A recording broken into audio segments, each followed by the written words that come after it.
সাল্লাল্লাহু আলাইহি ওয়াসাল্লাম আল মারআতু আউরাহ ফাইদা খারাজাত ইস্তাসরাফাহা শাইতান রাওয়াহু তিরমিজি। সম্মানিত সভাপতি সাহেব, উলামায়ে কিরাম, সুপ্রিয় ভাই ও বোনদের জানাই আন্তরিক শুভেচ্ছা ও অভিনন্দন। খুতবায়ে মাসনুনার পরে পবিত্র কোরআন থেকে একটি আয়াত তথা মুহাম্মদ সাল্লাল্লাহু আলাইহি সাল্লামের একটি অমুখ নিঃসৃত বাণী আপনাদের সামনে পরিবেশন করেছি। ইনশাআল্লাহ তা সম্মুখে রেখে কিছু কথা আপনাদের সম্মুখে পরিবেশন করব। ওয়া মা তাওফীকি ইল্লা বিল্লাহ। সুপ্রিয় ভাই ও বোন, আপনাদের জানাই আন্তরিক শুভেচ্ছা ও অভিনন্দন।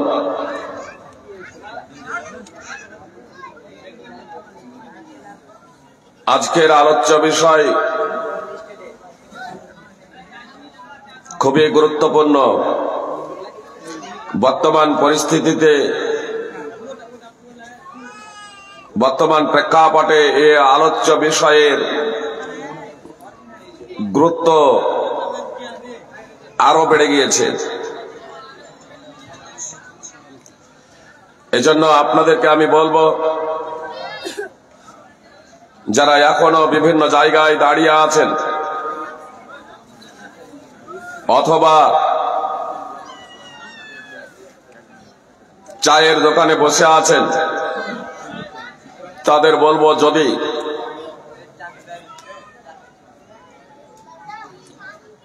নিজেদের হেফাজত, নিজেদের মা এবং বোন মেয়েদের হেফাজত এবং সংরক্ষণ চান এবং জাহান্নামের ভয়াবহ পরিণতি থেকে বাঁচতে চান,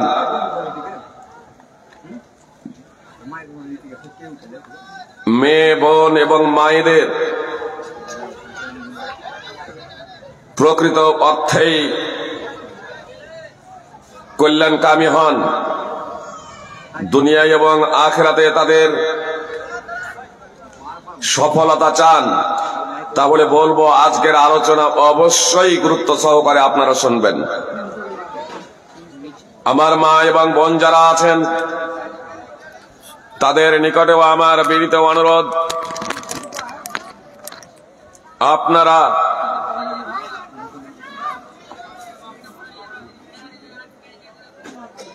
আপাতত কাজকর্ম বন্ধ করে দিয়ে বক্তব্য শুনুন। এই আলোচনা অত্যন্ত গুরুত্বপূর্ণ। আলোচ্য বিষয় সম্পর্কে আপনারা অবগত হলেন, মুসলিম মহিলাদের পর্দা। আমি অবশ্য বলবো, শুধু পর্দা মানে, যদিও মুসলিম মহিলাদের পর্দাকে কেন্দ্র করেই মূলত আমি আয়াত তেলাবাত করেছি, কিন্তু এ পর্দার গুরুত্ব শুধু মুসলিমদের জন্য নয়, মুসলিম শুধু মহিলাদের জন্য নয়, বরং অমুসলিম মহিলাদের জন্য এটা অপরিহার্য। আখিরাতের মুক্তির জন্য তো আছেই, পার্থিব জগতেও যদি তারা নিজেদের হেফাজত এবং নিরাপত্তা ভোগ করতে তারা চায়, তাহলে পর্দার বিকল্প কোনো পথ নেই।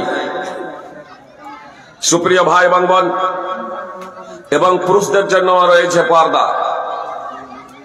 এই ব্যাখ্যা এবং বিশ্লেষণে যাওয়ার আগেই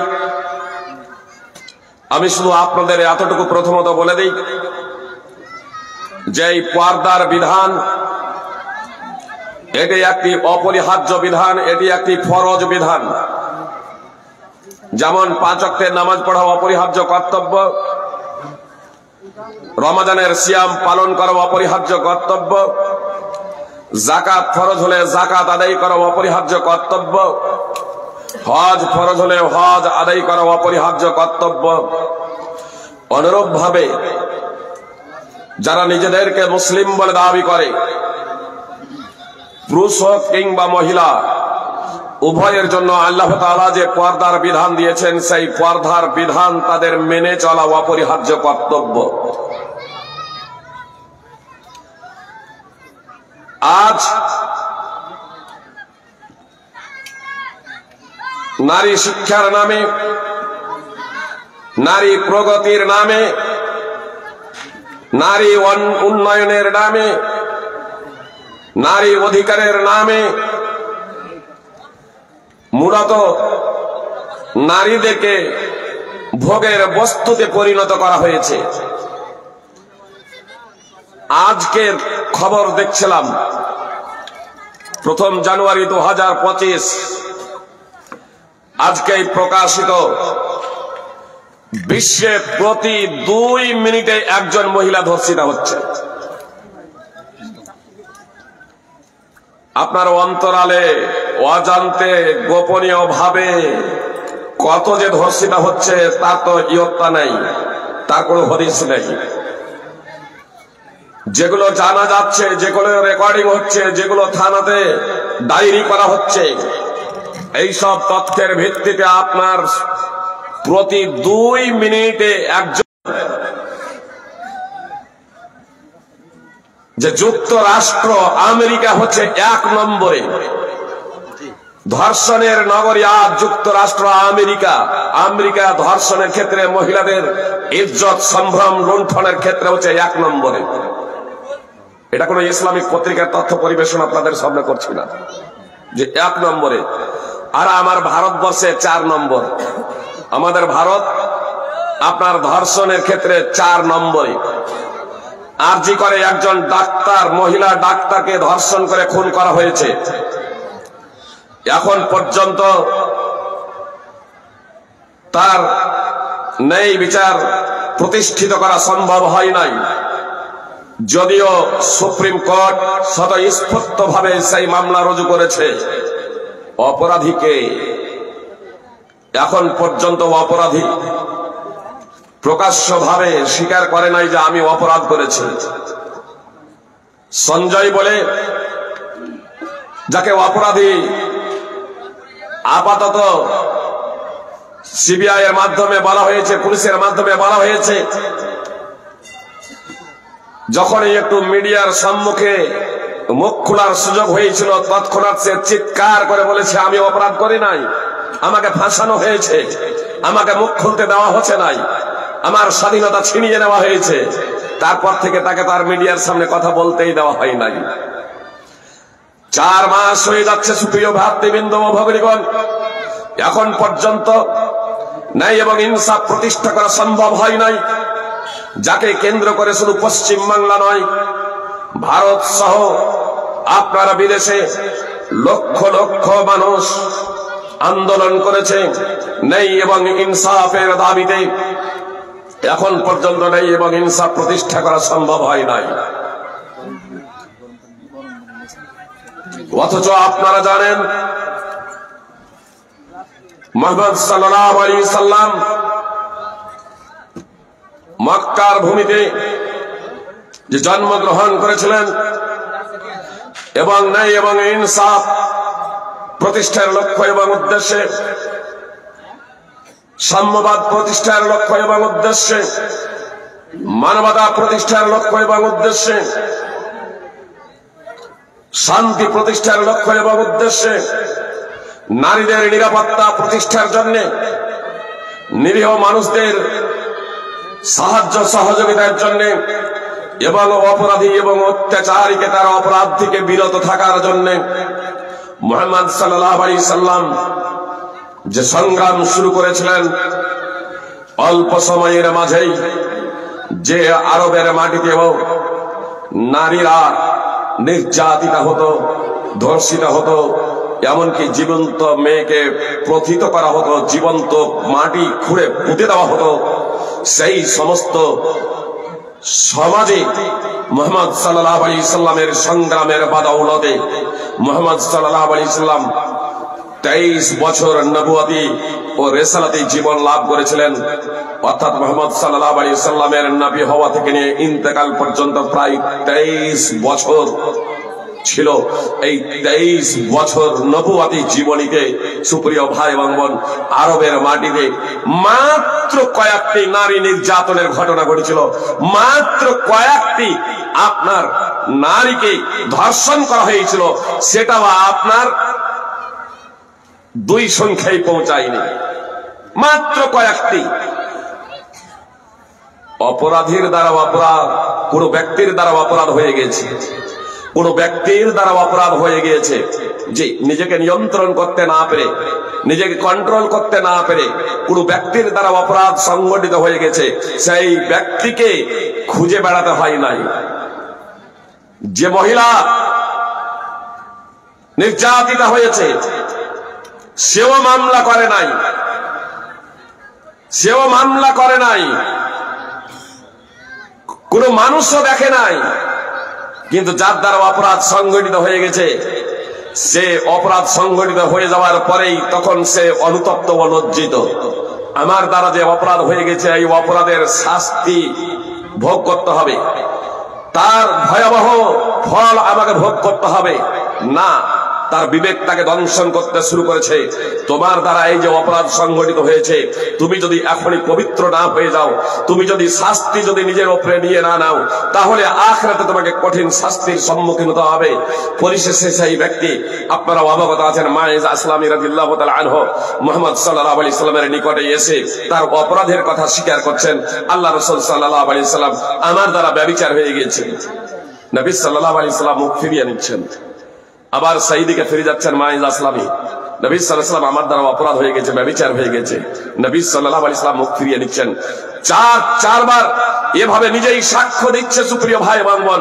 পরিশেষে তাকে রজম করে দেওয়া হচ্ছে, পাথর মেরে শেষ করে দেওয়া হচ্ছে। এই ধরনের ঘটনা মাত্র কয়েকটা ঘটেছিল সুপ্রিয় ভাই এবং বোন, যাদের 23 বছর জীবনীটা মাত্র কয়েকটা। আর আজকে আমি বললাম প্রতি 2 মিনিট অন্তর আমাদের ভারতে ন্যাশনাল ক্রাইম রেকর্ডস ব্যুরোর তথ্য অনুযায়ী দিনে 86টি ধর্ষণের ঘটনা ঘটছে। 86টি ধর্ষণের ঘটনা। সুপ্রিয় ভাই এবং বোন, কথা একটু মনোযোগ দিয়ে শুনবেন।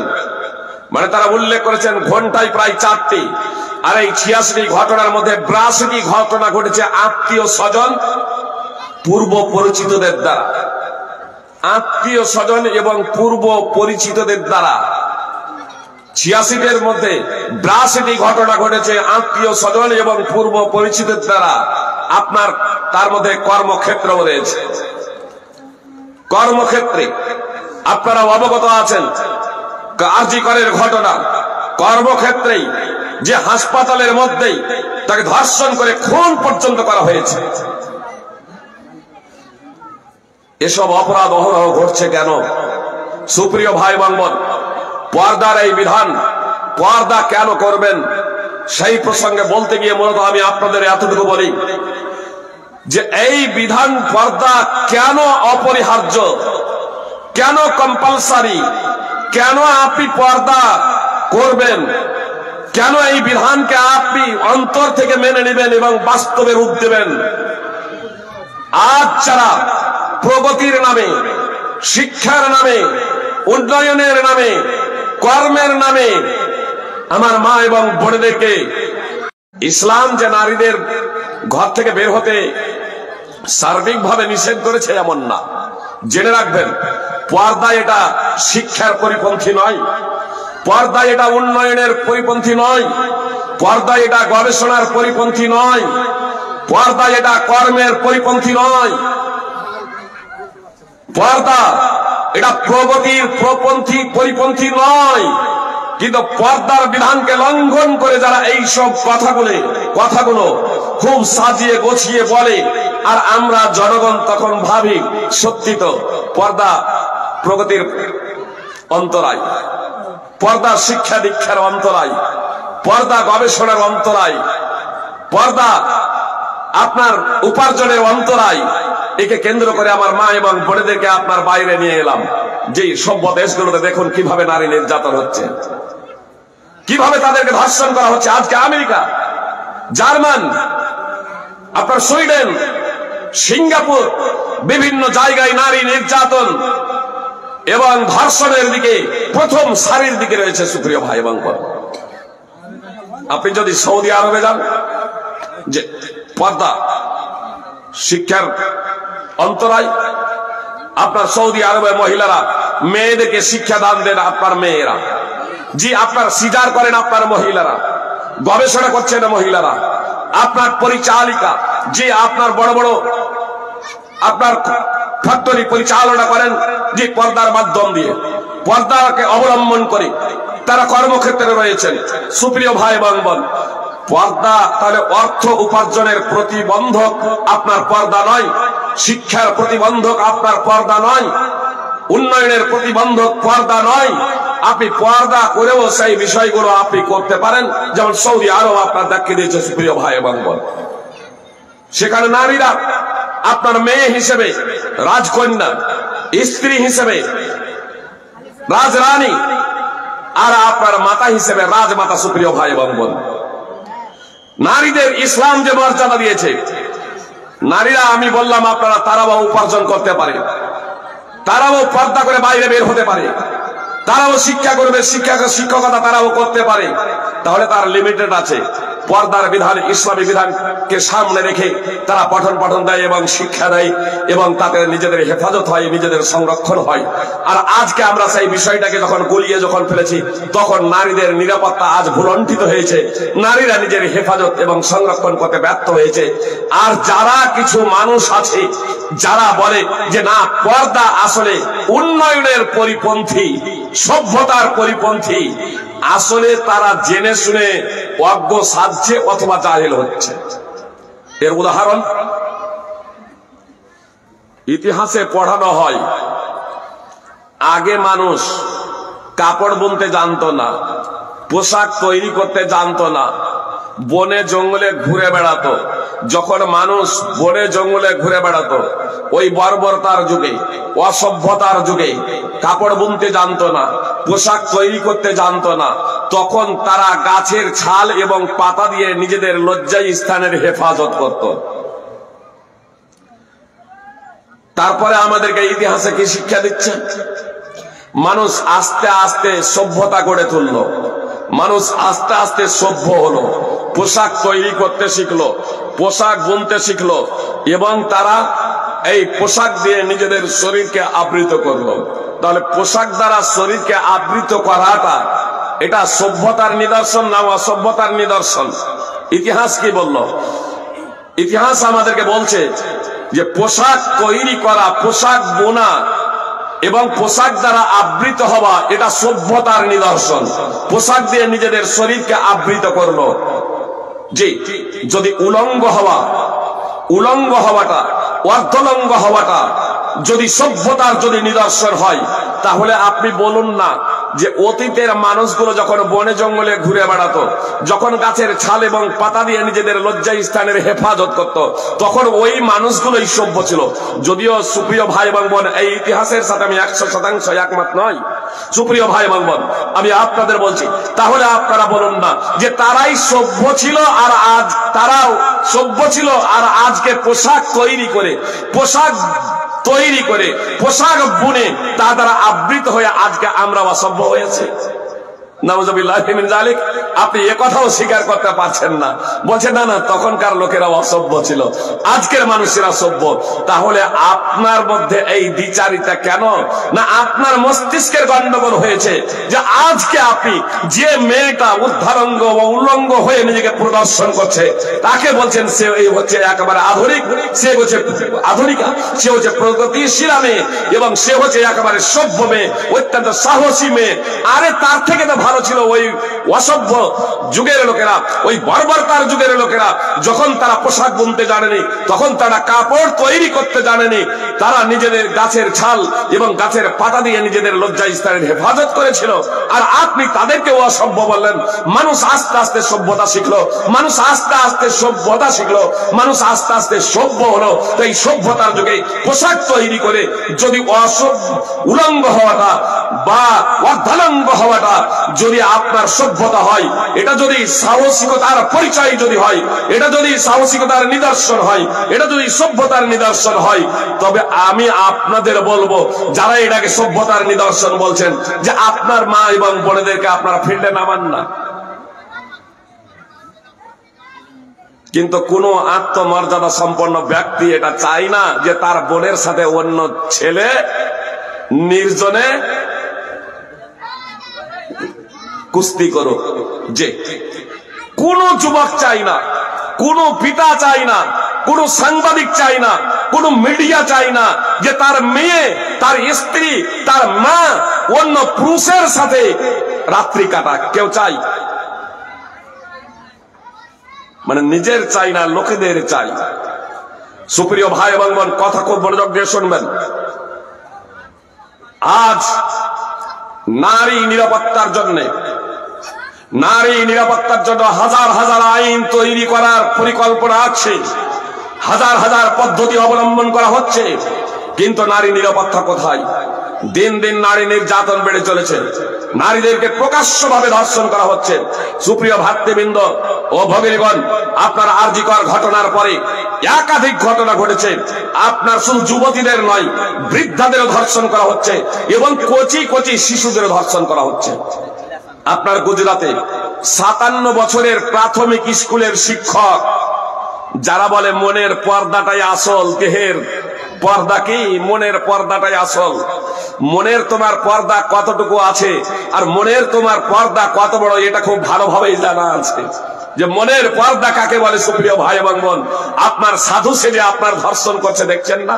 আপনার পাদ্রী সেজে, ধর্মীয় গুরু সেজে, ধর্মীয় পণ্ডিত সেজে যখনই একজন যুবতী মেয়েকে বা একজন বৃদ্ধাকেও ছেড়ে দেয় না, কচি কাঁচা মেয়েদেরকেও ছেড়ে দেয় না, নির্জনে যখনই পাই তখন তাদেরকে বলাৎকার করে, তাদেরকে ধর্ষণ করে। আপনার গুজরাটে আপনার একজন মেয়ে, একজন মা তার ছোট বাচ্চা মেয়েকে 57 বছরের প্রাথমিক স্কুলের শিক্ষককে তুলে দিচ্ছে সাথে স্কুল নিয়ে যাওয়ার জন্য। আর সেই 57 বছরের দাদা ও নানা তুল্য শিক্ষক সেই কচি মেয়েটাকে ধর্ষণ করছে, ধর্ষণ করে হত্যা করে দিয়েছে। সুপ্রিয় ভাই এবং বোন, আমাদের পশ্চিমবাংলায় আরজিকর ঘটনার পরে আপনার ফালাকাটায় 5 বছরের মেয়েকে ধর্ষণ করে খুন করা হয়েছে। এ তো অহরহ ঘটনা ঘটছে, অহরহ ঘটনা ঘটছে। কেন এসব আপনারা এসব মূল্যায়ন করবেন না যে এগুলো কেন ঘটছে? অথচ যেখানে জীবন্ত মেয়েকে প্রথিত করা হতো, আজকে আপনি সৌদি আরবের সমীক্ষা চালান, মিডিয়া এদেরকে বলেন, আর বিভিন্ন জায়গায় আরজিকর ঘটনায় কি হলো, আরজিকর ঘটনায় কি, আরজিকরে কি হলো, কে মেয়েটাকে হত্যা করলো, কে ধর্ষণ করলো, আপনার এটাই এখন পর্যন্ত সুপ্রিম কোর্ট সহ আপনার সিবিআই, পুলিশ সবাই মিলে, আপনার প্রশাসন, জনগণ সবাই মিলে অপরাধীকে এখন পর্যন্ত আপনার চিহ্নিত করতে সক্ষম হয় নাই। কিন্তু 500 বছর আগে মসজিদের নিচে কি আছে, মসজিদের নিচে মন্দির ছিল, এটা তারা খুঁজে পায়। বাংলাদেশে 4000 নারী ধর্ষিত হলো, হিন্দু নারী আপনার এখান থেকে খুঁজে পেয়ে যায়। সুপ্রিয় ভাই এবং বোন, আর কলকাতার মাটিতে কলকাতার সাংবাদিকেরা খুঁজে পায় না যে এখানে কি হলো। সুপ্রিয় ভাই এবং বোন, এই দ্বিচারিতা যতদিন থাকবে ততদিন আপনার এই পৃথিবীতে অশান্তি থাকবে। সুপ্রিয় ভাই এবং বোন, আপনার সেই ভাইদের বলবো যে যান আপনার সৌদি আরব, সৌদি আরবে ঘুরে আসুন, সেখানে কেন মহিলাদেরকে ধর্ষণ করা হয় না, কেন মেয়েরা ধর্ষিত হয় না? সুপ্রিয় ভাই এবং বোন, কেন মেয়েদেরকে জীবন্ত প্রথিত করা হয় না? তার দৃষ্টান্ত আপনারা খুঁজে পাবেন না সাধারণত। কেন? যেখানে আপনার এখানে প্রতি ঘন্টায় 4 জন করে মহিলা, ন্যাশনাল ক্রাইম রেকর্ডস ব্যুরোর তথ্য বলছে প্রতি ঘন্টায় 4 জন করে মহিলা ধর্ষিত হচ্ছে। পৃথিবীতে প্রতি 2 মিনিট অন্তরে 1 জন করে মহিলা ধর্ষিত হচ্ছে, তাদের প্রতি জুলম নির্যাতন করা হচ্ছে। সেখানে সৌদি আরবের মাটিতে কেন হয় না?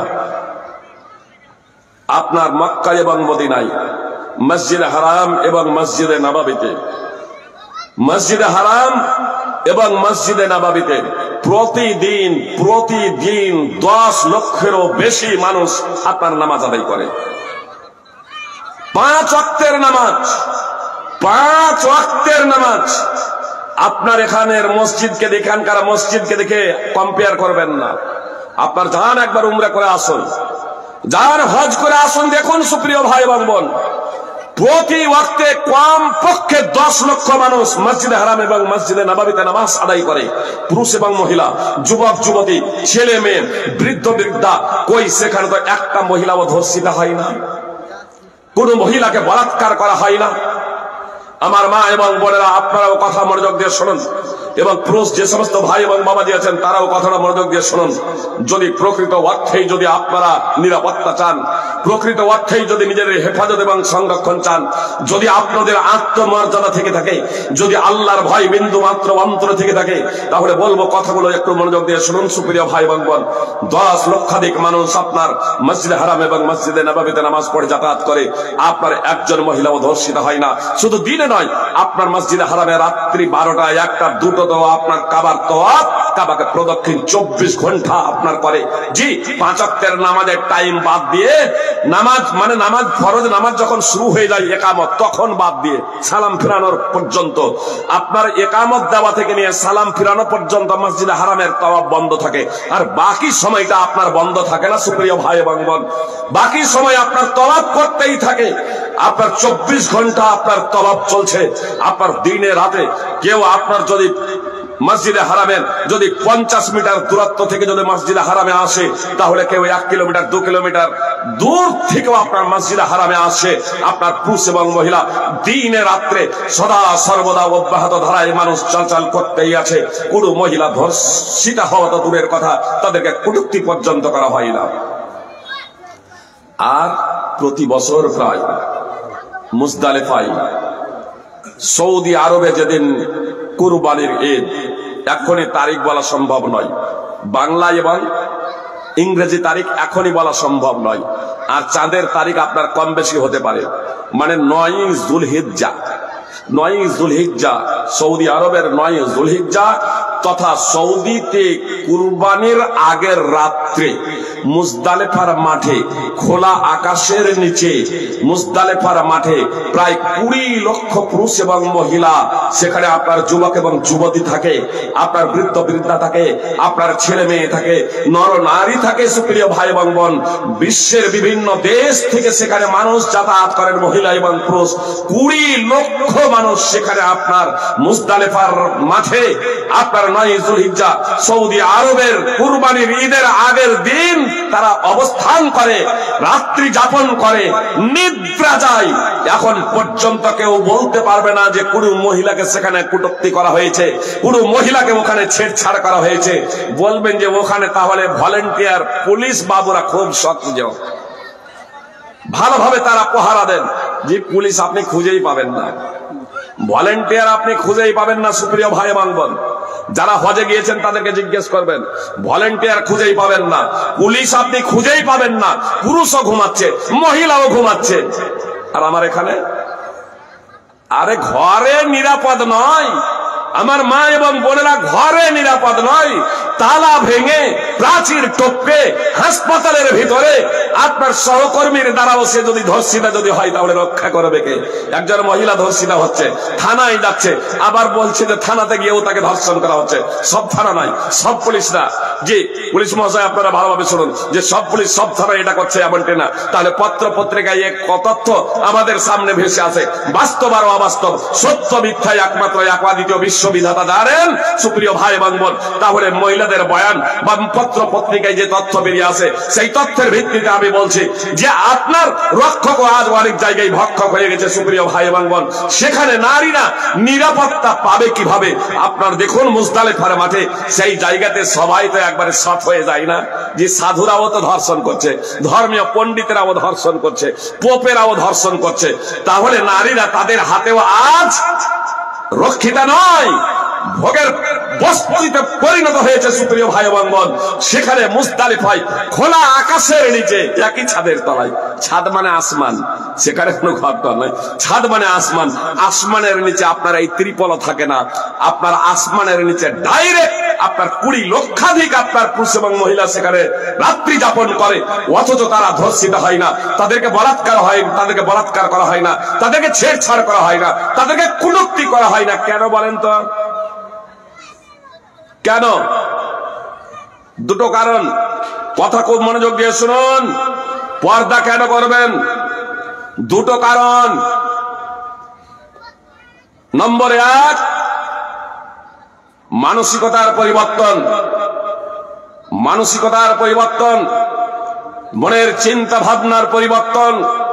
কেউ যখন হজে যখন যায়, কেউ যখন উমরায় যখন যায়, তখন সে মনে মনে ভাবে আমার জানতে বা জানতে জীবনে অনেক ত্রুটি বিচ্যুতি হয়েছে, অনেক গুনাহ মাফ হয়েছে, আমি এক আল্লাহ তাআলার সন্তুষ্টির জন্য যাচ্ছি, আমার পাপগুলো মোচন করার জন্য, আমার গুনার ক্ষমার জন্য।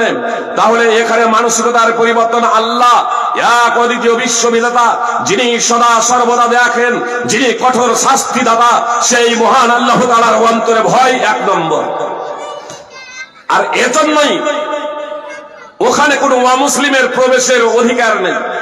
মসজিদে হারাম, মসজিদে নববীতে কোনো অমুসলিম প্রবেশ করতে পারে না। মসজিদে হারামে কোন অমুসলিম সেখানে প্রবেশের অধিকার নাই।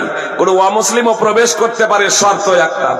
বলবেন যে তাহলে শর্ত একটা, বলবেন যে ফাইজি সাহেব এটা আবার কেমন কথা?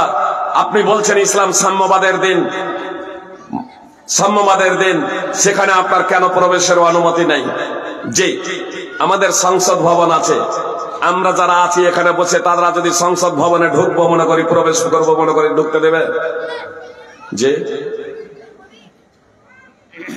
সংসদ ভবনে আমাদেরকে প্রবেশ করতে দেওয়া হবে না। তাহলে সংসদ ভবনে যাওয়ার জন্য তার যে একটা মানদণ্ড আছে, সেই মানদণ্ডটা অর্জন করতে হবে, তাহলে যে কেউ আমরা প্রবেশ করতে পারবো, তাই না? অনুরূপ ভাবে মসজিদে হারামে প্রবেশের জন্য একটা মানদণ্ড আছে, আর সেটা হলো কালেমায়ে শাহাদাত, আশহাদু আল্লা ইলাহা ইল্লাল্লাহ ওয়া আশহাদু আন্না মুহাম্মাদান আবদুহু ওয়া রাসূলুহু পাঠ করে। সুতরাং বিশ্বের বিভিন্ন আপনার অভিনেতা অভিনেত্রী, বক্সার, টিকটকার, আপনার তারাও যখন কালেমায়ে শাহাদাত পাঠ করে, তখন তারাও আপনার মসজিদে হারামে প্রবেশ করে, উমরা এবং হজ করতে যায়। তাদেরও আপনার বিভিন্ন ছবি দেখেছেন। যারা অভিনেতা অভিনেত্রী ইসলাম কবুল করেছে, যারা কোটিপতি সম্পদশালী ব্যক্তিরা ইসলাম কবুল করেছে, আপনার টিকটকার, বক্সার যারা ইসলাম কবুল করেছে, খেলাড়ি যারা ইসলাম কবুল করেছে, এই কালেমায়ে শাহাদাত এটা হচ্ছে প্রথম আপনার মানদণ্ড আপনার মসজিদ হারামে প্রবেশের জন্য। সুপ্রিয় ভাই এবং বোন, তো প্রথম নম্বর হচ্ছে এই মসজিদ হারামে প্রবেশের জন্য। কেন? এটা নিরাপত্তা জড়িত এলাকা। তার কারণ আল্লাহর ভয় যার অন্তরে নেই, তার দ্বারা অপরাধ সংগঠিত হওয়া, নারীদেরকে ভোগ করা তার জন্য খুব স্বাভাবিক। সুপ্রিয় ভাই এবং বোন, আর অন্তরে যদি আল্লাহর যদি ভয় থাকে, তাহলে তার দ্বারা অপরাধ করা সম্ভব নয়, সে অপরাধ থেকে বিরত থাকবে, এটাই স্বাভাবিক। সুতরাং মুসলমান 1 নম্বর। আর 2 নম্বর, আপনার সে অভিনেত্রী হোক, টিকটকার হোক, সে যে কেউ হোক না কেন, সুপ্রিয় ভাই এবং বোন, যখন আপনার মক্কা এবং মদিনায় যখন প্রবেশ যখন করে, উমরা এবং হজে যখন যায়, সুপ্রিয় ভাই এবং বোন, তখন তারা পর্দা করে, তখন তারা পর্দা করে। পুরুষরাও পর্দা করে, মহিলারাও পর্দা করে। জি, সুতরাং সূরা নূর 24 নম্বর সূরা 30 নম্বর আয়াতে আল্লাহ তাআলা পুরুষদের পর্দার কথা উল্লেখ করেছেন। আর তারপরে 24 নম্বর সূরা নূরের 30 নম্বর আয়াতে পুরুষদের পর্দার কথা বলেছেন, আর 31 নম্বর আয়াতে মহিলাদের পর্দার কথা উল্লেখ করেছেন। তো পুরুষরাও সেখানে গিয়ে পর্দা করে, মহিলারাও পর্দা করে। পুরুষদেরও পর্দার বিধান রয়েছে, মহিলাদেরও পর্দার বিধান রয়েছে। প্রত্যেকেই যেহেতু পর্দা মেনটেন করে চলে, পর্দা দুটো, এক চোখের পর্দা, এক শরীরের পর্দা। চোখের পর্দা, শরীরের পর্দা, মনের পর্দা, সবেরই পর্দা রয়েছে সুপ্রিয় ভাই এবং বোন। তো এই পর্দা পুরুষরাও মেনটেন করে, মহিলারাও মেনটেন করে। ফলে খোলা আকাশের নিচে একই ছাদের তলায়, একই ছাদের তলায়, একই ছাদের তলায় 20 লক্ষাধিক পুরুষ এবং মহিলা রাত্রি যাপন করা সত্ত্বেও কোন প্রকারের সেখানে দুর্ঘটনা ঘটে না সুপ্রিয় ভাই এবং বোন। কোন প্রকারের হইচই হয় না, কোন প্রকারের হট্টগোল হয় না, নারীদের কটূক্তি পর্যন্ত করা হয় না, ছেড়ছাড় করা হয় না, ধর্ষণ বলাৎকার তো দূরের কথা। শালীন পোশাক পরে, আমার মা বোনেরা সেখানে শালীন পোশাক পরে, টাইট পোশাক পরে না। যে টাইট পোশাকের মাধ্যমে নিজের শরীরের অঙ্গ প্রত্যঙ্গ প্রকাশ হয়ে যাবে, এই ধরনের পোশাক আমার মা বোনেরা পরে না। উড়াঙ্গ তো দূরের কথা, অর্ধাঙ্গ হয়েও তারা সেখানে যাতায়াত করে না, একেবারে ভদ্র পোশাক, শালীন পোশাক পরে। আপনাদের উদাহরণ দিয়ে বুঝতে সুবিধা হবে। সুপ্রিয় ভাই বন্ধু, মনে করুন 1 খণ্ড লোহা এবং 1 খণ্ড চুম্বক, এই 1 খণ্ড লোহা এবং 1 খণ্ড চুম্বক, এই দুটোকে যদি 2 হাতে ধরলাম, যে আর 2 হাতে ধরার পরে যদি একটু কাছে নিয়ে আসি, তো ওই দুটো আপোষে টানাটানি করবে না করবে না? হাত দুটাকে টানবে, তাই না? হাত দুটাকে জড়ো করবে, করবে না করবে না? করবে। কেন করবে? আল্লাহ চুম্বকের মধ্যে একটা আকর্ষণ রেখেছেন, আর লোহাকেই ওই টানবে। যে যদি কাঠ দেন কাঠকে টানবে না, বাঁশকে টানবে না। তাহলে চুম্বকের মধ্যে একটা আকর্ষণ আছে লোহাকে টেনে নেওয়ার, লোহাকে জড়িয়ে ধরার।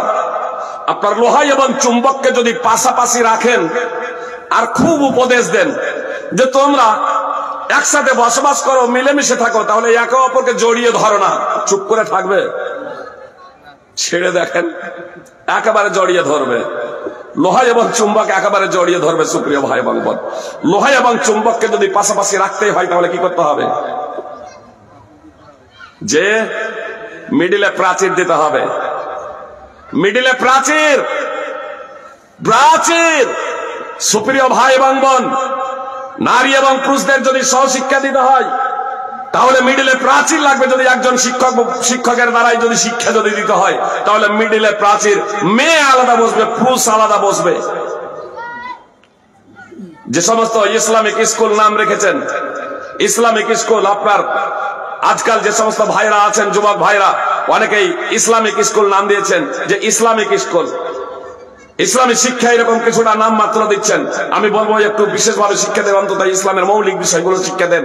সাথে সাথে পুরুষ এবং মহিলাদের যে সহশিক্ষা দিচ্ছেন আর ইসলামিক নাম দিচ্ছেন, আপনার গান বাজনা আপনার শিক্ষা দিচ্ছেন, ইসলামিক নাম দিচ্ছেন, এটা কি প্রতারণা নয়? এটা কি জনগণের সাথে ধোঁকাবাজি নয়? এটা কি দিনের সাথে হাসি মজা ঠাট্টা তামাশা নয়, বিদ্রুপ নয়? সুপ্রিয় ভাই বোন, এটা চরমতম অপরাধী থেকে বিরত থাকবেন। অতএব মিডিলে আপনার প্রাচীর লাগবে, নম্বর 1। নম্বর 2, যদি প্রাচীর দেওয়া যদি সম্ভব যদি না হয় আর পাশাপাশি যদি অবস্থান যদি করতেই হয়, পাশাপাশি যদি রাখতেই যদি হয়, তাহলে কি করতে হবে? কাপড় জড়িয়ে দিতে হবে। চুম্বকেও কাপড় জড়িয়ে দিন, লোহাতেও কাপড় জড়িয়ে দিন, তবে মশারি জড়াবেন না। আজকাল কিছু পোশাক উঠেছে একবারে মশারির মতো, আবার এখানে ওখানে এরকম কাটা। তো এই ধরনের যদি আপনার চুম্বক আর লোহাতে যদি আপনার মশারির মতো যদি কাপড় যদি জড়ান বা একটু যদি ফাঁক থাকে এইদিকে দিক, তাহলেও তারা কিন্তু জড়িয়ে ধরবে। জি, আজকে যুবক এবং যুবতী কত ধর্ষিত হচ্ছে, ধর্ষণ হচ্ছে, আপনার দেখছেন না? অনেক যুবতী বলছে একই সাথে পড়াশোনার ক্ষেত্রে, আপনার কর্মক্ষেত্রে, চাকরি সূত্রে তারা আত্মহত্যা পর্যন্ত করে বসছে যে 10 বছর ধরে আমাকে বিয়ে করার প্রতিশ্রুতি দিয়ে ধর্ষণ করেছে। কি বলছে? মেয়ে আমাকে বিয়ে করার প্রতিশ্রুতি দিয়ে ধর্ষণ করেছে, আর তারপরে এখন বলছে বিয়ে করব না। আরে বোন, তোমাকে যদি ও যদি বিয়েই যদি করবে তো আর ধর্ষণের আগেই, তোমার সাথে মিলামিশা করার আগেই তোমাকে ও বিয়ে করত, যাতে অবৈধ কাজটা, পাপ কাজটা তার দ্বারা সংগঠিত না হয়। তুমি কি এটা বুঝতেও পারছো না যে তোমাকে ও ব্যবহার করছে? ঠিক সময় তোমাকে ছেড়ে ও পালিয়ে যাবে, ঠিক সময় তোমাকে ছেড়ে চলে যাবে। এটা অহরহ আমার বোনেরা, অহরহ মেয়েরা দেখছে, আর তারপরেও সেখান থেকে শিক্ষা নিচ্ছে না। সুপ্রিয় ভাই এবং বোন, আপনার ওই মশারির মতো কাপড় জড়িয়ে দিলে হবে না, মোটা কাপড় জড়িয়ে দিন, তারপরে দেখুন সেখানে আপনার কোনোই হবে না। আপনি যে বিষয়টা বললাম, আপনার হজ এবং উমরা করতে গিয়ে আপনার সেখানে তারা শালীন পোশাক পরে, তারা শালীন পোশাক পরে, আমার মা এবং বোনেরাও, ফলে সেখানে আপনার কোনো মহিলাকে ধর্ষণ করা হয় না, কোনো মহিলাকে কটূক্তি করা হয় না, কোনো মহিলাকে ছেড়ছাড় করা হয় না। আপনার টাইট ফিটিং আপনার জিন্সের প্যান্ট কোনো মহিলাকে দেখতে পাবেন না। অর্ধালঙ্গ উলঙ্গ তো দূরের কথা, অর্ধালঙ্গ কোনো মহিলাকে আপনারা দেখতে পাবেন না। আপনার পাতলা পোশাক পরে আছে দেখতে পাবেন না, আপনার টাইট ফিটিং পোশাক পরে আছে এগুলো দেখতে পাবেন না। আসলে এগুলো হারাম। শুধু মহিলাদের জন্য এগুলো হারাম তাই নয়, পুরুষদের জন্য হারাম। সুপ্রিয় ভাই এবং বোন, জিন্সের পা টাইট ফিটিং করে যেখানে আপনার গুপ্তাঙ্গ লজ্জায় স্থান ফুটে উঠবে, সেই পোশাক পরিধান করা না পুরুষদের জন্য বৈধ না নারীদের জন্য বৈধ। সুপ্রিয় ভাই এবং বোন, এজন্য আপনাদেরকে বলবো, বাস্তবিক এবং প্রকৃত অর্থেই যদি আপনারা নারী নিরাপত্তা চান, এবং আমার মা এবং বোনেদেরকে বলবো, যদি আপনারা নিজেদের সম্ভ্রম, ইজ্জত, যদি আত্মমর্যাদা যদি রক্ষা করতে চান, তাহলে আপনাদেরকে বলবো যে আপনাদের পোশাক পরিধান করতেই হবে। একটা উদাহরণ দিই, তাহলে সুবিধা হবে। কলা পর্দার ভিতরে থাকে না বাইরে থাকে? কি বলছেন? পর্দার ভিতরে থাকে। সব তো চোকাটা কেউ খায় না, চোকাটা ছিলকাটা তো কলার খোসাটা তো সবাই ছিঁড়ে ফেলে দেয়। তো আপনি যদি বলেন যে কলার খোসাটা ছাড়িয়ে বিক্রি করব, পার্শ্ববর্তী দোকানদার খোসা সহ যে রেটে বিক্রি করছে, আপনি খোসা ছাড়িয়ে সেই রেটে বিক্রি করছেন আর বলছেন এতে কলার ওজনটা বেশি হবে। ক্রেতাদের বুঝাচ্ছেন যে এতে আপনাদের লাভ বেশি হবে, তার কারণ খোসাটা তো ফেলে দিতেন, তো আমি খোসা ছাড়িয়ে দিয়েছি, এ কষ্টও করতে হবে না, আর খোসার ওজনটাও আর বাদ যাবে না। তো আপনারা এই আমার খোসা ছাড়া কলাগুলো নেন, বিক্রি হবে তো? কেন? যে মর্যাদা খতম, মর্যাদা খতম। তো কলার পর্দা না থাকার কারণে তার যদি মর্যাদা শেষ হয়ে যায়, সে যদি গুরুত্বহীন হয়ে যায়, সুপ্রিয় ভাই এবং বোন, তাহলে আমার বোনেরা যদি পর্দা যদি উল্লঙ্ঘন যদি করে, তাহলে তাদের মর্যাদা শেষ হবে না। আজ সারা পৃথিবীতে নারী জাতি কেন ধর্ষিত হচ্ছে, কেন তাদের মর্যাদা নাই?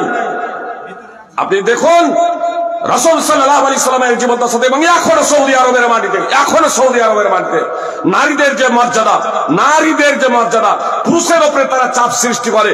আমাকে যদি বিয়ে করতে হয় তাহলে 1 লাখ 2 লাখ টাকা মোহর দিতে হবে, পণ দেওয়া তো দূরের কথা, আর আমার এখানে 1 লাখ 2 লাখ 4 লাখ এখন শুধু আর মোটরসাইকেল না, 4 চাক্কা পর্যন্ত দাবি করে বসছে। প্রশাসনের পক্ষ থেকে এটা অপরাধ, সমাজের পক্ষ থেকে এটা অপরাধ, শরীয়তের দৃষ্টিকোণ থেকে এটা অপরাধ, আর তারপরে ওই অপরাধ আমাদের আপনাদের জানতে অজান্তে অহরহ ভাবে চলছে। মেয়ের বাবা নিরুপায়। সুপ্রিয় ভাই এবং বোন, আপনার পর্দাহীন কলা যেমন মর্যাদাহীন গুরুত্বহীন হয়ে যায়, অনুরূপ ভাবে যদি পর্দা যদি না করেন তাহলে গুরুত্বহীন হয়ে যাবেন এই জগতেই, আর আখিরাতে তো কঠিন শাস্তি অপেক্ষা করছে। সুপ্রিয় ভাই এবং বোন, নবী সাল্লাল্লাহু আলাইহি সাল্লাম বলেছেন, সিনফানে মিন আহলিন নার লাম আরাহুমা, জাহান্নামীদের 2 শ্রেণীর মানুষকে আমি দেখিনি। নবী সাল্লাল্লাহু আলাইহি সাল্লাম বলেছেন, জাহান্নামীদের 2 শ্রেণীর মানুষকে এখনো আমি দেখিনি। কওমুন মাহুম সিয়াতুন কাযনাবিল বাকার ইয়াদরিবুনা বিহান নাস, এমন সম্প্রদায়, এমন লোক যাদের হাতে থাকবে, যাদের কাছে থাকবে চাবুক গরুর লেজের মতো, যাদের হাতে থাকবে ছড়ি লাঠি গরুর লেজের মতো, তা দ্বারা তারা মানুষকে প্রহার করবে। মুহাম্মদ সাল্লাল্লাহু আলাইহি সাল্লাম বলছেন, এই শ্রেণীর জাহান্নামী ব্যক্তিদের আমি দেখিনি। আর দ্বিতীয় শ্রেণীর লোক হচ্ছে, নবী সাল্লাল্লাহু আলাইহি সাল্লাম বলছেন, নিসাউন কাসিয়াতুন আরিয়াতুন মুমিলাতুন মাইলা। নবী সাল্লাল্লাহু আলাইহি সাল্লাম বলছেন, আর দ্বিতীয় শ্রেণীর মহিলা হচ্ছে সেই সব মহিলা যারা কাপড় পরিধান করা সত্ত্বেও বিবস্ত্রা, কাপড় তো পরিধান করবে কিন্তু কাপড় পরিধান করা সত্ত্বেও তারা উলঙ্গ, মানে এমন পাতলা পোশাক পরিধান করবে। এই যুগের মহিলাদের প্রসঙ্গে রাসূল সাল্লাল্লাহু আলাইহি সাল্লাম বলেছেন, অতীতে আমার মা এবং বোনেরা মুসলিম এবং অমুসলিম সকলেই মোটা কাপড় পরতো, মোটা কাপড় পরতো। আপনার বোরকা না হলেও আপনার শাড়ি দিয়ে, চাদর দিয়ে নিজের মাথা সহ নিজের চেহারা মুখমণ্ডলকে সম্পূর্ণ ঢেকে রাখতো। আর আজকে পোশাক আপনার এদিক কাটা ওদিক কাটা, আপনার নিত্য নতুন ডিজাইন, আর একেবারে মুশারির মতো। সুপ্রিয় ভাই এবং বোন, মুহাম্মদ সাল্লাল্লাহু আলাইহি সাল্লাম বলছেন যে 1 শ্রেণীর মহিলা যারা জাহান্নামী হবে তাদেরকে আমি দেখিনি, তারা কাপড় পরিহাতা সত্ত্বেও তারা বিবস্ত্রা উলঙ্গা হবে, উলঙ্গের মতো তারা হবে কাপড় পরিধান করা সত্ত্বেও, এবং তারা হবে আকর্ষণকারিণী, পুরুষদেরকে নিজের দিকে আকর্ষণ করবে, টেনে নেবে, এবং আসক্তা, অন্যের দিকেও তারা আসক্ত হবে, অন্যের দিকে নিজেরা আসক্ত হবে। সুপ্রিয় ভাই এবং বোন, আজকের তথ্যে দেখাচ্ছিল 91% মহিলা আমেরিকাতে ধর্ষণ হচ্ছে, আর 9% পুরুষ ধর্ষিত হচ্ছে। 9% পুরুষ, মানে পুরুষদেরকেও ধর্ষণ করা হচ্ছে। যে আমরা খাই, পুরুষদেরকেও ধর্ষণ করা হচ্ছে। তো নবী সাল্লাল্লাহু আলাইহি সাল্লাম ভবিষ্যৎবাণী করেছেন যে মহিলারা আকৃষ্টকারিণী হবে, অন্যদেরকে নিজের দিকে আকৃষ্ট করবে, টানবে, আবার নিজেরাও অন্যের প্রতি প্রলুব্ধ হবে, তারা আসক্ত হয়ে যাবে, অন্যের প্রেমে পড়বে, অন্যের দিকে, অন্যের প্রেমে তারা নিজেদেরকে এগিয়ে দেবে। তো মুহাম্মদ সাল্লাল্লাহু আলাইহি সাল্লাম বলছেন এরা হচ্ছে জাহান্নামী। রূসুহুন্না কাসনামাতিল বক্তিনাসার। রাসূল সাল্লাল্লাহু আলাইহি সাল্লাম বলছেন যে উঁকের হেলে পড়া কুজের নেই, উঁকের হেলে পড়া ঢলে পড়া কুজের নেই, তাদের মাথার খোপা হবে।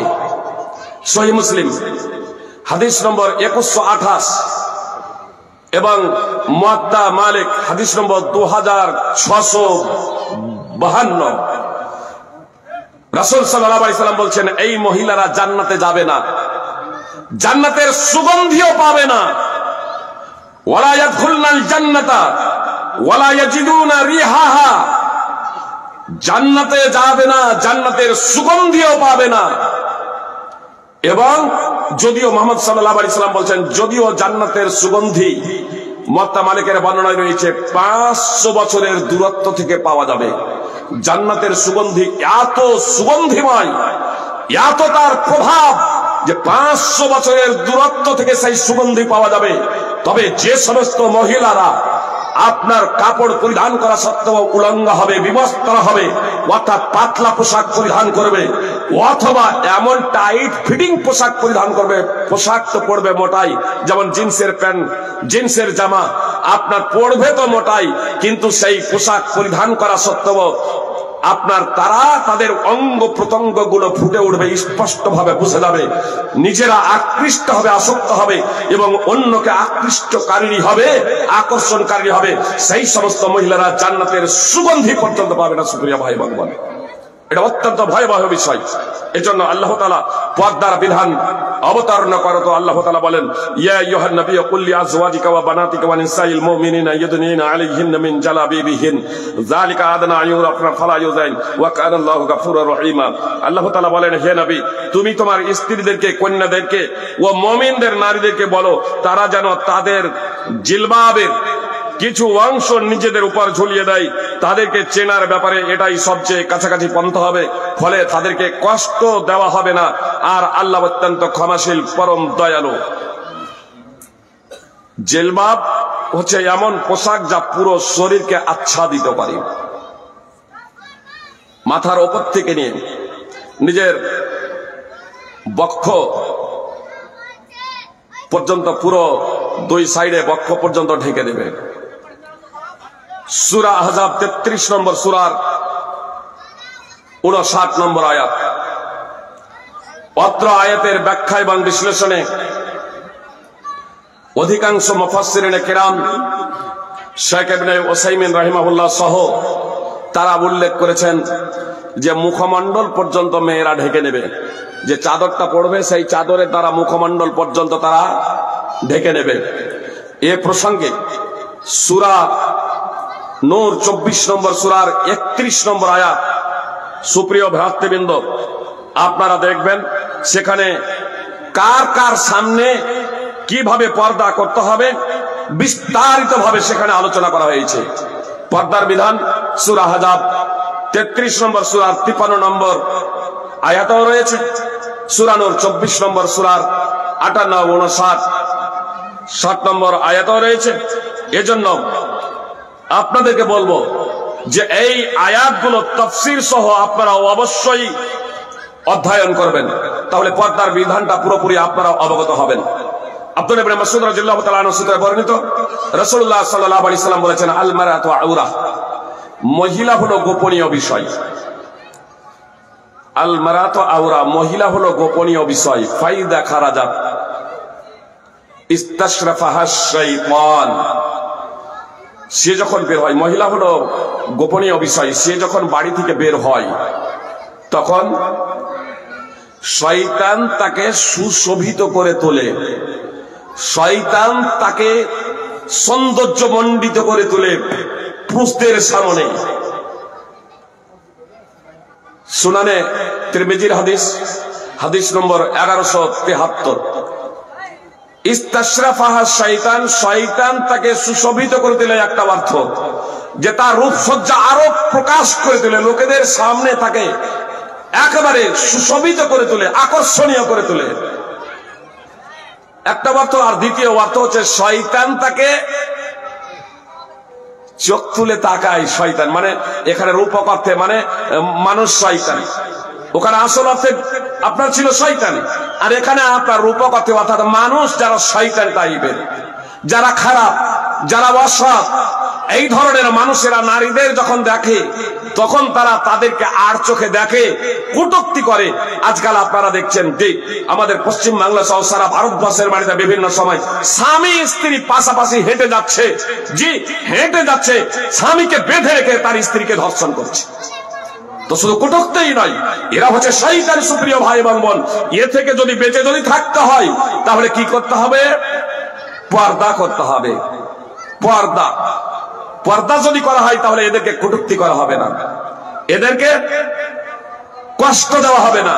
তার কারণ পর্দা হলো প্রতীক সম্ভ্রান্ত মহিলার, সৎ মহিলার, সতী মহিলার, পবিত্র মহিলার, যে এরা জেনা ব্যভিচারে সন্তুষ্ট নয়, এরা চায় না নিজেদের জীবনকে বিক্রি করতে, এরা বেশ্যা নয়, এরা বাজারি সেই সব মহিলা নয় যারা নিজেদের আত্মমর্যাদাকে বিসর্জন দিয়েছে, এই ধরনের এরা মেয়ে না, এরা হলো পবিত্র মেয়ে, এরা হলো সতী মেয়ে।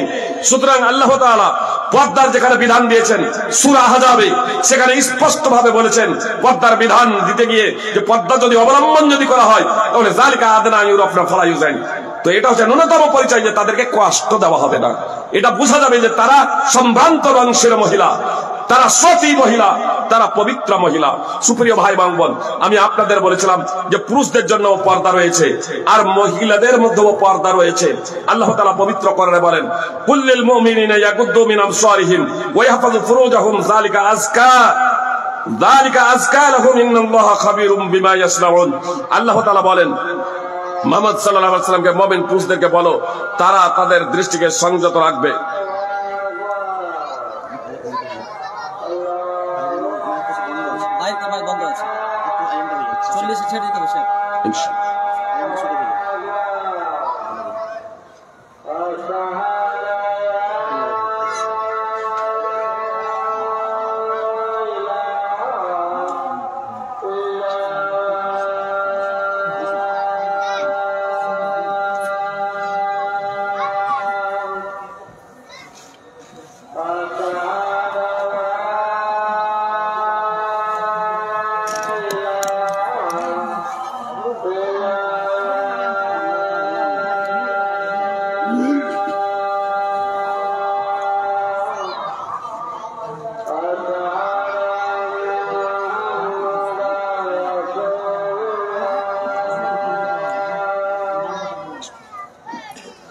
আপনার ওয়াজের জন্য টাইম দেওয়া হবে, একটু বসুন, মাত্র কয়েক মিনিটের মধ্যে বক্তব্য দিয়ে দেবো। খুব গুরুত্বপূর্ণ কথা।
যে সুপ্রিয় ভাই এবং বোন, যেহেতু টাইম আর বেশি নয়, 5 মিনিটের মধ্যে বক্তব্য ইতি করে দেবো ইনশাআল্লাহ। আল্লাহ তাআলা পুরুষদেরও চক্ষুকে অবনত করতে বলেছেন, নিচু করতে বলেছেন এবং তাদের লজ্জাস্থানের হেফাজত করতে বলেছেন। সূরা নূর 24 নম্বর সূরা 30 নম্বর আয়াত। তারপরে 31 নম্বর আয়াতে আল্লাহ তাআলা মহিলাদেরকেও চক্ষু অবনত করতে বলেছেন এবং তাদের লজ্জাস্থানের হেফাজত করতে বলেছেন এবং তাদের সৌন্দর্য প্রকাশ করতে নিষেধ করেছেন। সূরা আহজাব 33 নম্বর সূরার 33 নম্বর আয়াতে আল্লাহ তাআলা বলেছেন, ওয়াকারনা ফি বুয়ুতিকুন্না, যে তোমরা তোমাদের ঘরে অবস্থান করো। ওয়ালা তাবাররাজনা তাবাররুজাল জাহিলিয়াতিল উলা, এবং প্রাচীন যুগের জাহেলি যুগের মেয়েদের মতো করে সৌন্দর্য প্রদর্শন করে বেড়াইও না। আপনার সৌন্দর্য প্রদর্শন করে ঘোরাফেরা করা, অর্ধালঙ্গ হয়ে পথ চলা, নিজেকে অন্যের সামনে খুব সুন্দর করে পরিবেশন করা, এটা জাহেলি যুগের বৈশিষ্ট্য। আল্লাহ তাআলা নিষেধ করছেন সূরা আহজাব 33 নম্বর সূরা 33 নম্বর আয়াতে। সূরা নূর 24 নম্বর সূরার 31 নম্বর আয়াতে অন্যান্য পুরুষদের সামনে, সুপ্রিয় ভাই বোন কথা মনোযোগ দিয়ে শুনুন, অন্যান্য পুরুষদের সামনে যারা পরিচিত হোক অথবা পরিচিত, একটা কমন বিষয় জেনে রাখেন, যাদের সাথে চিরতরে বিয়ে হারাম নয়, যাদের সাথে সাধারণত চিরতরে বিয়ে নিষিদ্ধ নয়, তাদের সামনে পর্দা করা অপরিহার্য। আপনার সেখানে খালাইতো ভাই, মামাইতো ভাই, চাচতো ভাই, আপনার ভাসুর, দেওয়ার, এগুলো থেকে আমাদেরকে পর্দা করতে হবে। আমি আপনাদের বললাম যে 86টা ঘটনা, আপনার 24 ঘন্টায় 86টি ঘটনা আমার ভারতে ধর্ষণের যে ঘটছে, তার মধ্যে 82টি ঘটনা সম্পর্কে উল্লেখ করা হয়েছে আত্মীয় স্বজন পরিচিতদের দ্বারা, পূর্ব পরিচিতদের দ্বারা। সুতরাং মুহাম্মদ সাল্লাল্লাহু আলাইহি সাল্লামকে যখন বলা হলো, মুহাম্মদ সাল্লাল্লাহু আলাইহি সাল্লাম যখন বললেন, ইয়াকুম আদ-দুখুল আলা নিসা, মহিলাদের নিকটে হঠাৎ যাওয়া থেকে তোমরা বিরত থাকো, মহিলাদের কাছে প্রবেশ করা থেকে তোমরা বিরত থাকো, মহিলাদের নিকটে তোমরা প্রবেশ করো না, মহিলাদের কাছে তোমরা যেও না। তখন রাসূল সাল্লাল্লাহু আলাইহি সাল্লামকে জিজ্ঞেস করা হলো যে আল্লাহ রাসূল, আল হামু প্রসঙ্গে আপনার অভিমত কি? আল হামু অনেকেই বা কতগুলো অনুবাদে করে দেওয়া হয়েছে দেওয়ার, আসলে এরা দেওয়ার না, মানে স্বামীর ভাই। সুতরাং সহিহ মুসলিম এবং সুনানে তিরমিজিতেই রয়েছে এই হাদিসের শেষে যে এরা হচ্ছে স্বামীর ভাই এবং তার সমপর্যায়ের যারা, মানে দেওয়ার হোক অর্থাৎ স্বামীর ছোট ভাই হোক অথবা বড় ভাই হোক, প্রত্যেকেই এর অন্তর্ভুক্ত। এক কথায় যাদের সাথে বিবাহ চিরতরে নিষিদ্ধ নয়, এমনকি ভগ্নিপতি, দুলা ভাই, চাচাতো ভাই, মামাতো ভাই, এদের সবার থেকে আপনার পর্দা করতে হবে। এটা এক ধরনের পর্দা। আর এক ধরনের পর্দা হচ্ছে আপনার বাপ, ছেলে, শ্বশুর, ভাতিজা, মানে আপন ভাইয়ের ছেলে, মানে যাদের সাথে বিবাহ হারাম, এদের সামনে এক ধরনের পর্দা। তো এই কোন ধরনের পর্দা? আপনার সূরা নিসা, এই সূরা নূর 24 নম্বর সূরা 31 নম্বর আয়াতে ভাষ্য বিভিন্ন ভাষায় ট্রান্সলেট দেখেছে, আপনারা দেখবেন। আমি শুধু এখানে একটা পয়েন্ট আপনাদের সামনে উল্লেখ করব। মানে পর্দা অন্যান্য যারা আছে, বুঝতে পেরেছেন, সে আত্মীয় স্বজন হোক অথবা অন্য পুরুষ হোক, তাদের সামনে, যাদের সাথে চিরতরে বিয়ে হারাম নয়, তাদের সামনে মুখমণ্ডল এবং হাতও খোলা যাবে না। তাদের সামনে সম্পূর্ণ মুখমণ্ডল ঢেকে রাখতে হবে এবং হাতও ঢেকে রাখতে হবে। তাহলে যে পোশাক পরে আছে মহিলারা, বাইরের যেটা পোশাক, পোশাকের উপরে যেটা বোরকা বা আপনার চাদর ইত্যাদি পরে আছে, সেগুলো যদি প্রকাশ হয়ে যায় তাহলে কোনো সমস্যা নেই, যেগুলো কোনো সমস্যা নেই। আর আপনার পিতা, ছেলে, এক কথায় যাদের সাথে চিরতরে বিবাহ হারাম, এদের সামনে মুখমণ্ডল এবং এই হাতের তালু এগুলো আপনি খোলা রাখতে পারেন। যাদের সাথে চিরতরে বিয়ে হারাম, এদের সামনে, অন্যান্যদের সামনে নয়। সুপ্রিয় ভাই এবং বোন, আপনাদের বলি যে মুখমণ্ডল এবং দুই হাত এগুলো পর্দার অন্তর্ভুক্ত না পর্দার অন্তর্ভুক্ত নয়? তো অধিকাংশ মুফাসসির, অধিকাংশ বিদ্বান বলেছেন যে এগুলো পর্দার অন্তর্ভুক্ত। সালাফে সালেহিন এটাও বলেছেন যে পর্দার অন্তর্ভুক্ত। তবে কেউ কেউ বলেছেন যে না, এগুলো পর্দার অন্তর্ভুক্ত নয়। আসলে যেমন মদ একবার হারাম হয় নাই, মদ একবার হারাম হয় নাই, কয়েকটা পর্যায়ে হারাম হয়েছে, 3 বারে।